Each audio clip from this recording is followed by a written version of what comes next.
Bir nəfər alim danışır ki, dostum dedi görüşək, neçə vaxtı görüşmürdük. 30 yaşındaydıq deyir o vaxt, cavan idi.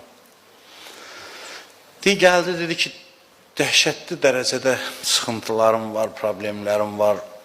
Deyir, ürəyimdə demində, qoy sözün qutarsın, mən də ruhaninin işinədir, nəsiyyət eləyərəm ki, səbirli ol, filan. Deyir, bu dərdlərin danışdıqca, deyir, mən dəhşətə gəldim, dedim, valla buna söz danışmağına dəyməz. Bu elə bir haldadır ki, mən ona nəsə desəm, əks təsir göstərər.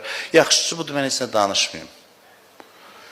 Deyir, bu problemlərin saydı, sadaladı, bitirdi. Deyir, bax, indi mən necə yaşayayım, necə eləyim? Deyir, daha çox ağır idi dərdləri.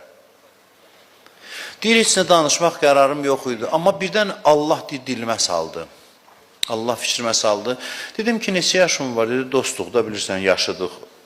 30 neçə, 32 məsələn. Deyir, dedim, bu 32 il necə gəlib keçib? Dedi, heç bir göz qırpımı. Elədir də, 32 il bir göz qırpımıdır həqiqət.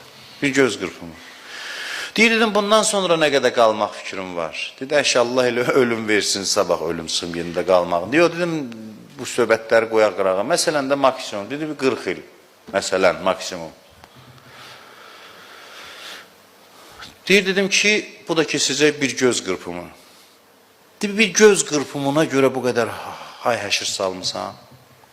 Deyir, özünə gəldi, elə bir qəlbində hazırlıq vardı. Mənim də dilimə düşdü, belə bir sadə də bir söz əslində.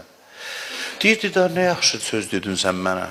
Bir müddət keçdi, deyir, zəng elədi, deyir, nə yaxşı səni gördüm, mən həyatımı dəyişdim, getdim, işlərim yarımçıq idi, təhsil atmışdım filan, hamısını davam edirəm, əla haldayım. Dedim, valla mənlik bir şey deyil, bu bildiyimiz bir şeydir.